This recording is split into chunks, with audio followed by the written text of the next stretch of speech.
برائی کرے تو اس کو معاف کر دینا، درگزر کر دینا، یہ بھی مکارم اخلاق کے اندر شامل ہے۔ اب آئیے سب سے پہلے خلق عظیم کی تفسیر سمجھتے ہیں۔ خلق عظیم، انک لعلی خلق عظیم، اے پیغمبر علیہ السلام بلا شبہ آپ خلق عظیم کے مالک ہیں۔ خلق عظیم ہے کیا؟ سب سے نچلا درجہ ہے، علماء فرماتے ہیں اس کی تفسیر میں، اس میں اقوال بہت سارے ہیں، میں صرف ایک قول جو مفتابع ہے، سب سے بہتر اور راجح قول ہے، وہی میں ذکر کروں گا۔ سب سے پہلا درجہ ہے خلق حسن، دوسرا درجہ ہے خلق کریم، تیسرا درجہ ہے خلق عظیم۔ خلق عظیم یہ اخلاق کا سب سے بلند اور اونچی سطح کے اخلاق ہے، اس سے اونچا اخلاق کا کوئی تصور ہو ہی نہیں سکتا ہے۔ خلق حسن کا مطلب یہ ہے برابر سرابر کا معاملہ کرنا، کہ آپ نے ہم کو سلام کیا، جب ملاقات ہوتی ہے میں نے آپ کو سلام کر دیا، ہر چیز میں برابری کرنا۔ میں نے آپ کو کبھی چائے پلایا، آپ نے برابر چائے پلا دیا۔ میں نے آپ کو کبھی کسی غصے پر گالی دیا، آپ نے گالی دے کر کے اس کا برابر انتقام لے لیا۔ میں نے آپ کو شادی میں دعوت دیا، آپ نے شادی میں دعوت دے دیا۔ آپ بیمار ہوئے تھے، میں آپ کی عیادت کے لیے گیا، میں بیمار ہوا، آپ عیادت کے لیے آ گئے۔ خلق حسن یہ برابر سرابر کے معاملے کو کہا جاتا ہے۔ دوسرا درجہ ہے خلق کریم، اس سے ایک سیڑھی اوپر اٹھ جائیے آپ۔ یہ خلق کریم اس سے خلق حسن سے تھوڑا سا اونچا ہے، اور اونچا یہ ہے کہ آپ مجھ کو سلام نہیں کرتے ہیں، لیکن میں آپ کو دے کر کے سلام کرتا ہوں۔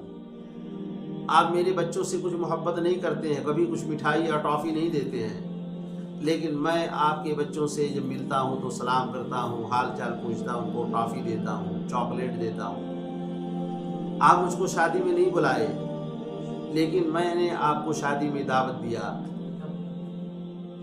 میں بیمار ہوا، آپ مجھ کو دیکھنے کے لیے نہیں آئے، لیکن آپ بیمار ہوئے، آپ کا یا آپ کے گھر کا کوئی فرد بیمار ہوا تو میں آپ کو دیکھنے کے لیے گیا۔ تو یہ خلق کریم خلق حسن سے اونچا اور اعلیٰ درجہ ہے، اور سب سے اونچا درجہ کہ اس سے بلند اخلاق کا کوئی تصور ہو ہی نہیں سکتا ہے، وہ ہے خلق عظیم۔ خلق عظیم کیا ہے؟ خلق عظیم یہ ہے کہ اپنا سب کچھ قربان کر دینا، بھوکا رہ کر کے دوسروں کو کھانا کھلا دینا۔ کسی نے آپ کو مارا تو آپ نے دوڑ کر کے اس کے ہاتھ کو پکڑ لیا کہ آپ کو چوٹ تو نہیں لگی۔ کسی نے آپ کو گاڑی سے سائیکل سے ٹکر مار دیا، آپ کی غلطی نہیں ہے، لیکن آپ دوڑ کر کے بھائی میری وجہ سے آپ کی سائیکل کو نقصان ہوا ہو تو معاف کیجئے، آپ کی سائیکل تو نہیں ٹوٹ گئی۔ یہ کس کے اخلاق معلوم ہے؟ یہ ہمارے آقا سرکار دو جہاں، سرور کائنات، فخر موجودات، رحمت للعالمین صلی اللہ علیہ وآلہ وسلم کے اخلاق ہے۔ یہ خلق عظیم کہا ہے اس کو اللہ تعالیٰ نے۔ اسی کو دوسرے علماء کہتے ہیں سل من قطعک واعف عن من ظلمک واحسن من اساء الیک۔ جو قطع رحمی کرے اس سے تم صلہ رحمی کرو، جو تم پر ظلم کرے اس سے درگزر کر دیا کرو، معاف کر دیا کرو، اور جو تمہارے ساتھ بدسلوکی کرے اس کے ساتھ تم حسن سلوک کرو، اس کے ساتھ اچھا اخلاق پیش کرو۔ یہ ہمارے آقا محمد رسول اللہ صلی اللہ علیہ وسلم کے اخلاق ہیں، جس کو آپ نے برت کر کے دنیا میں دکھلا دیا ہے۔ کہ ایک شخص آیا، کہا بھوکا ہوں، گھر میں پوچھا کچھ ہے، کہا کہ وہی آپ کے لیے بس دودھ رکھا ہے اور کچھ نہیں اس کے علاوہ۔ آپ نے فرمایا کہ اس کو پلا دو، اس کو پلا دیے سائل کو، اور خود آپ بھوکے سو گئے۔ یہ آپ صلی اللہ علیہ وسلم کے اخلاق ہیں۔ ایک شخص آیا، آپ کے یہاں مہمان تھا، صحیح روایت سے ثابت ہے، ایک شخص مہمان تھا، رات میں اس نے اس کو کھانا کھلائے، سلا دیے، اس نے اسی بستر کے اوپر پاخانہ کر دیا، ٹوائلٹ کر دیا، اور پاخانہ کر کے جب فوراً وہاں سے بھاگ لیا۔ کچھ دور جانے کے بعد اس کو یاد آیا کہ ارے میں تو اپنی تلوار وہیں بھول گیا ہوں۔ اپنی تلوار لینے کے لیے واپس آیا۔ جب آیا تو دیکھتا ہے سرکار دو جہاں رحمت للعالمین صلی اللہ علیہ وآلہ وسلم اس کے پاخانے کو دھو رہے ہیں، صاف کر رہے ہیں۔ آپ نے اس کو دیکھ کر کے کچھ نہیں فرمایا، صرف اتنا کہا آپ تلوار آپ بھول گئے، بڑی تکلیف ہوئی آپ کو، یہ لو اپنی تلوار۔ اس کی تلوار اس کو دے دیا۔ یہ ہے ہمارے آقا صلی اللہ علیہ وسلم کے مکارم اخلاق۔ ایک شخص کے بارے میں معلوم ہوا کہ وہ آپ کی جان لینے کے لیے آیا ہے اور آپ کو حملہ کرنا چاہتا آپ کے اوپر، اور آپ چل رہے تھے پیدل اور طاق میں لگا ہوا تھا۔ اس کے باوجود آپ صلی اللہ علیہ وسلم نے اس کو پیچھے مڑ کر کے دیکھا اور پوچھا کس ارادے سے آئے ہو، اور اتنا کہنا تھا کہ اس کی دل کی دنیا بدل گئی، وہ فوراً ایمان لے آیا۔ پھر اپنا راز بتایا، کہا کہ میں پیچھے تلوار لے کر کے اس کوشش میں تھا کہ جب بھی موقع پاؤں تو فوراً آپ کی گردن کے اوپر تلوار چلا دوں۔ لبید ابن عاصم یہودی اور اس کی بچیوں نے پیارے آقا حضرت محمد رسول اللہ صلی اللہ علیہ وسلم پر جادو کیا۔ اللہ کے نبی صلی اللہ علیہ وسلم کو جبریل امین نے پورا واقعہ نام بتا دیا، جادو کہاں گڑا ہے وہ بھی بتا دیا، لیکن اللہ کے نبی صلی اللہ علیہ وسلم نے اپنی ذات کے لیے انتقام لے لیا، معاف کر دیا۔ ایک یہودیہ عورت نے آپ کو دعوت کیا تو بکری کے گوشت کے اندر زہر ملا دیا، ایسا زہر ملایا کہ جو آنتوں کو قطر دے۔ وہ گوشت آپ نے کھایا، ایک لقمہ کھا لیا، اور اس کے بعد اس گوشت نے خود گواہی دے دیا، جیسے دستہ لیا اس دستے نے خود بول دیا کہ میرے اندر زہر ملا ہوا ہے۔ اللہ کے نبی صلی اللہ علیہ وسلم نے اسی یہودیہ عورت کو بلوایا، کہا کہ تم نے کھانے میں زہر ملایا ہے؟ کہا کس نے آپ کو بتایا؟ کہا کہ اس گوشت کے ٹکڑے نے بتایا، یہ گوشت جو ہاتھ میں لیا ہوں اس نے مجھ کو بتایا ہے کہ تم نے اس میں زہر ملایا ہے۔ تو اس نے اقرار کیا، کہا کہ تم نے کس مقصد سے ملایا تھا؟ کہا میں نے اس لیے ملایا تھا کہ اگر آپ اللہ کے پیغمبر ہوں گے، سچے رسول ہوں گے تو آپ کے اوپر اس کا کوئی اثر نہیں ہوگا، اور اگر آپ جھوٹے نبی ہوں گے تو دنیا کو اس سے نجات مل جائے گی۔ اللہ کے نبی صلی اللہ علیہ وسلم نے اس کو معاف فرما دیا، درگزر کر دیا، معاف نہیں کیا۔ بعض روایتوں میں آتا ہے کہ اس گوشت کھانے کی وجہ سے ایک صحابی کا انتقال ہو گیا تھا، تو بعد میں قصاصاً اس کو آپ نے قتل کیا تھا، یہ بھی روایت کے اندر آتا ہے۔ اپنی ذات کے لیے اللہ کے پیغمبر صلی اللہ علیہ وسلم نے کبھی انتقام نہیں لیا۔ اب آئیے دیکھتے ہیں قرآن و حدیث کی روشنی میں اس کی فضائل کیا ہیں۔ قرآن کہہ رہا ہے وَقْصِدْ فِي مَشْيِكَ وَاغْضُضْ مِنْ صَوْتِكَ إِنَّ أَنكَرَ الْأَصْوَاتِ لَصَوْتُ الْحَمِيرِ۔ کہ حضرت لقمان علیہ السلام نے کہا تھا کہ اے پیارے بیٹے، اپنی چال میں میانہ روی اختیار کرو، اکڑ کر نہ چلو، اترا کر گھمنڈ سے غرور سے نہ چلو۔ وَقْصِدْ فِي مَشْيِكَ وَاغْضُضْ مِنْ صَوْتِكَ، آواز کو پست رکھو، اس لیے کہ سب سے چیختا چلاتا ہے جو سب سے زیادہ وہ گدھا ہے، اور سب سے بری آواز جو کانوں کو بہت بری لگتی ہے وہ گدھے کی آواز ہوتی ہے۔ قرآن نے یہ ادب سکھلایا ہے وَلَا تَمْشِ فِي الْأَرْضِ مَرْحًا إِنَّكَ لَن تَخْرِقَ الْأَرْضَ وَلَن تَبْلِغَ الْجِبَالَ طُولًا،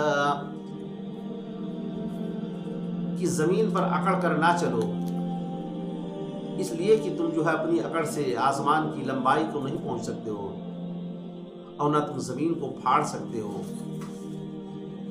اللہ کے پیغمبر علیہ السلام ارشاد فرماتے ہیں ان المؤمن لیدرک بحسن خلقہ درجۃ صائم اللیل صائم النہار وقائم اللیل، کہ مومن بندہ اپنے حسن اخلاق مکارم اخلاق سے راتوں کو اٹھ کر عبادت کرنے والے اور دن بھر روزے رکھنے والے کے مقام اور مرتبے کو حاصل کر لیتا ہے۔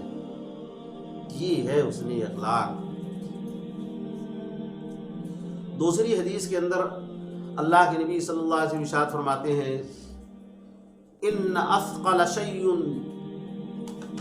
یوضع فی میزان المومن خلق الحسن، سب سے بھاری اور وزنی چیز جو مومن کے ترازو میں رکھی جائے گی وہ حسن اخلاق ہوگا۔ سب سے بھاری اور وزنی چیز جو مومن کے ترازو میں رکھی جائے گی وہ کیا ہوگا؟ حسن اخلاق ہوگا۔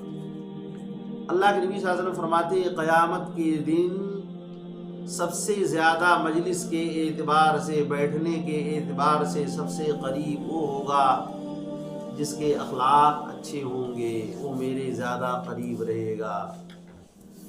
اور آج سب سے بڑی خوبی بد اخلاقی کو، اس کا ضد کیا ہے؟ اس کی ضد بدخلقی ہے، بد اخلاقی ہے۔ انسان اور جانور میں یہی فرق ہے کہ انسان انس سے بنا ہوا ہے، اس کے اندر انسیت ہوتی ہے، محبت ہوتی ہے، پیار ہوتا ہے، اپنی ضروریات کو دبا کر کے، مغلوب کر کے یہ دوسروں کی ضرورت کو پوری کرتا ہے۔ اس کے اندر معاف کرنے کا جذبہ ہوتا ہے، دوسرے کے قصوروں کو، غلطیوں کو معاف کر دیتا ہے۔ انسان کے اندر رحم دلی کا جذبہ ہوتا ہے کہ دوسروں کو تکلیف، ٹرین میں بیٹھا ہے، سیٹ پر بیٹھا ہوا ہے، دیکھا کہ کوئی خاتون آئی گود میں بچہ لیے ہوئی ہے، اس کو ترس آ جاتا ہے، یہ خود کھڑا ہو کر کے دوسرے کو بیٹھنے کے لیے جگہ دے دیتا ہے۔ بس میں ایس ٹی میں سفر کر رہا ہے، دیکھا کہ کوئی بوڑھا شخص آیا جو بیچارہ کانپ رہا ہے، لاٹھی کے سہارے کھڑا ہے اور بس کے جھٹکے سے ہر وقت وہ گرنے کے قریب رہتا ہے، اس نے کھڑا ہو کر کے دوسرے کو جگہ دے دیا۔ ارحموا من فی الارض یرحمکم من فی السماء، اے لوگو تم زمین والوں پر رحم کرو، آسمان والا تم پر رحم کرے گا۔ اللہ کے نبی صلی اللہ علیہ وسلم ارشاد فرماتے ہیں، من لا یرحم لا یرحم، جو رحم نہیں کرتا اس پر رحم نہیں کرتا۔ تو اے دنیا کے انسانوں، اے یورپ امریکہ کے لوگوں، اے پوری دنیا میں بسے ہوئے لوگوں، جہاں تک میری آواز پہنچ رہی ہے، تم سچے انسان بن جاؤ۔ تم بڑے ڈگری یافتہ مت بنو، تم بہت زیادہ تعلیم یافتہ بننے کی تم کو ضرورت نہیں ہے، تم کو بہت زیادہ عابد اور بہت بڑے پجاری بننے کی ضرورت نہیں ہے، تم کو انسان بننے کی ضرورت ہے۔ تم کو سچا پکا انسان تم بن جاؤ اور اپنی ذات سے لوگوں کو، دھرتی پر بسنے والے انسانوں کو اور پوری مخلوقات کو تم نفع پہنچاؤ۔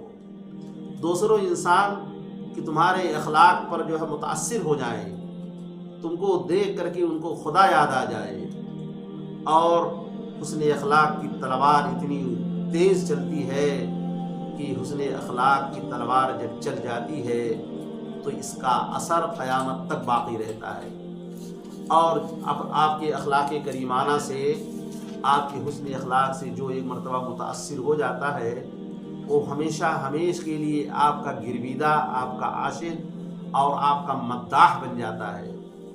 اور کسی کے ساتھ اگر آپ نے بد اخلاقی کی ہے، بدخلقی کی ہے، تو مرتے دم تک وہ آپ کے اوپر لعنت بھیجتا ہے، آپ کو ملعون سمجھتا ہے، آپ کی برائی بیان کرتا ہے اور آپ کے مرنے کے بعد خوشیاں مناتا ہے۔ لیکن اگر آپ کے اندر مکارم اخلاق ہیں، عمدہ اخلاق ہیں، اچھے اخلاق کے آپ مالک ہیں، سب کے حقوق آپ ادا کر رہے ہیں، تو آپ سب سے اچھے انسان ہیں۔ آپ کی عبادات کو، آپ کے نوافل کو، آپ کے تہجد کو، آپ کے علم کو، آپ کی دولت کو کوئی نہیں دیکھتا ہے۔ اگر کوئی دیکھتا ہے تو آپ کے اخلاق کو دیکھتا ہے، آپ کے چال چلن کو دیکھتا ہے، آپ کے ویوہار کو دیکھتا ہے کہ آپ کیسے لین دین کرتے ہیں، آپ کیسے بات چیت کرتے ہیں، دوستوں کے ساتھ، پڑوسیوں کے ساتھ، بھائیوں کے ساتھ، غیر مسلموں کے ساتھ، برادران وطن کے ساتھ آپ کے کیسے تعلقات ہیں، آپ ان کے ساتھ کیسے پیش آتے ہیں، کیا ان کی ہر غلطی پر آپ ٹوکتے ہیں، کیا ان کو جو ہے معاف کرتے ہیں، کیا ان کو درگزر کرتے ہیں، کیا آپ ان کو ہدیہ تحفہ دیتے ہیں؟ کیا آپ اپنے اخلاق سے ان کو آپ خوش رکھنے کی کوشش کرتے ہیں؟ اگر ایسا ہے تو واقعی آپ اچھے انسان ہیں۔ یہ بات یاد رکھو کہ حسن اخلاق تو ٹھیک ہے، لیکن دین میں مداہنت نہیں، مداہنت سے بچنا، مداہنت اور جھوٹی رواداری تو اسلام قائل ہے، ہر ایک کے ساتھ، اپنوں کے ساتھ، غیروں کے ساتھ اچھا سلوک برتاؤ کرنے کا قائل ہے، لیکن دینی مداہنت اور دینی غیرت اور حمیت کا ختم ہو جانا، یہ ایسا انسان تو صلح کل ہوتا ہے، تو جانور ہوتا ہے، اس کی حمیت ختم ہو جاتی ہے، اس کی غیرت ختم ہو جاتی ہے، تو یہ تو جہاں جاتا ہے ویسے بن جاتا ہے، تو یہ تو منافق ہے کہ کہیں گیا تو قبر کو پوجنے لگا تو وہاں قبر کا پجاری بن گیا، کہیں گیا آگ کو پوجنے لگا تو عاشق پرست بن گیا، کہیں گیا بت کو پوجنے لگا تو بت کا پجاری ہو گیا، کہیں گیا سورج کو پوجنے لگا تو سورج پرستش ہو گیا، تو جہاں گیا جیسا بن گیا، اس کو مداہنت کہتے ہیں۔ اور جیسا کسی مذہب میں گیا، شیعوں کے مذہب میں گیا تو شیعہ بن گیا، اور کسی مذہب میں گیا کافروں کے کافر بن گیا، تو ایسی مداہنت کو، ایسے نفاق کو اسلام پسند نہیں کرتا ہے۔ دونوں میں زمین و آسمان کا فرق ہے، حسن اخلاق، مکارم اخلاق یہ الگ چیز ہے، مداہنت الگ چیز ہے۔ مداہنت کا اسلام قائل نہیں، اس کا سخت مخالف ہے۔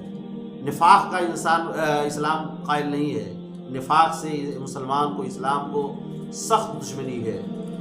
ہاں، رواداری ہونا چاہیے، مکارم اخلاق ہونا چاہیے، برادران وطن کے حقوق کو ادا کرنا چاہیے، اپنوں کے حقوق ادا کرنا چاہیے، پڑوسیوں کے حقوق ادا کرنا چاہیے، اپنے بلڈنگ میں ساتھ رہنے والوں کے حقوق ادا کرنے چاہیے، اپنے ساتھ سفر کرنے والوں کے حقوق ادا کرنا چاہیے۔ تو مکارم اخلاق، اسلام ایک ایسا واحد مذہب ہے کہ جس میں ہر مسئلے کا حل موجود ہے۔ اسلام تنہا ایک ایسا مذہب ہے جس کے اندر انتہا درجے کی جاذبیت ہے، کشش ہے، ہر سوال کا اس کے اندر جواب ہے۔ اسلام تنہا ایک ایسا مذہب ہے جو اپنے ماننے والوں کو ہر چھوٹی بڑی چیز سکھاتا ہے، اور ہر طرح کے ظلم تشدد سے، دہشت گردی سے اسلام روکتا ہے، منع کرتا ہے۔